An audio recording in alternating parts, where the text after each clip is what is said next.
50000ជាង40000ជាងហើយខាងនេះ30000ជាងបាទសួស្តីបងប្អូនទាំងអស់គ្នាអញ្ចឹងរថយន្តដែលនៅខាងមុខខ្ញុំបាទនេះគឺប្រភេទរថយន្ត Ford Ranger ទាំង3ប្រភេទដែលមានការពេញនិយមខ្លាំងមែនទែនប្រចាំទីផ្សារប្រទេសកម្ពុជាយើងណាទី1នេះគឺរថយន្ត Full Option Ford Ranger Wildtrak បាទ Ford Ranger XLT 2026និង Ford Ranger XL 2026អញ្ចឹងទាំង3នេះគឺសុទ្ធតែស៊េរីឆ្នាំ2026បងប្អូនអាចទិញភ្លាមបានភ្លាមបាច់ធ្វើការកក់រងចាំយូរទេបាទអ្វីដែលកាន់តែពិសេសណាបងប្អូនទិញឡានថ្មីខ្លាញ់គោ2026ឥឡូវមិនបាច់ចាំទិញលុយសុទ្ធក៏បានដែរអាចធ្វើការសិក្សាបង់រំលោះបានរហូតដល់25ខេត្តក្រុងដាក់ឯកសារតែ2-3ថ្ងៃអាចដកឡានយកទៅប្រើប្រាស់បានភ្លាមអីអញ្ចឹងបងប្អូន3 model នេះគឺបងប្អូនអាចទិញភ្លាមបានភ្លាមបាទតាក់ទងមកអ្នកលក់ឥឡូវនេះ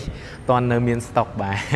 អញ្ចឹងនេះ Ford Ranger Wildtrak ម៉ាស៊ីនម៉ាស៊ុត 2.0 បាយតាក់បោប្រអប់លេខ 10V Auto XLT ក៏ដូចគ្នាដែរម៉ាស៊ីនប្រអប់លេខដូចគ្នាបិទតែម្ដងហើយ Ford Ranger XL នេះក៏ប្រភេទម៉ាស៊ីន2ចុចប៉ុន្តែតាក់បោមួយប្រអប់លេខតែ 6V Auto ទេ XL 37900 XLT 44900 Wildtrak 53009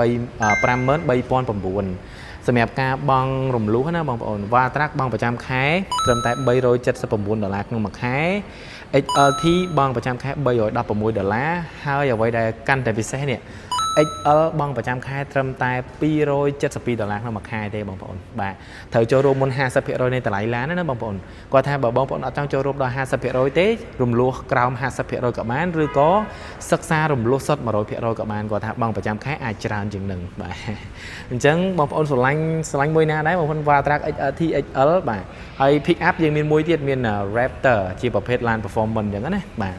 ញ្ចឹងសម្រាប់ព័ត៌មានបន្ថែមអាចតាក់ទងបងប្អូនបានតាមរយៈលេខទូរស័ព្ទដែលនៅបាទខាងលើវីដេអូនេះក៏ដូចជា link Telegram នៅ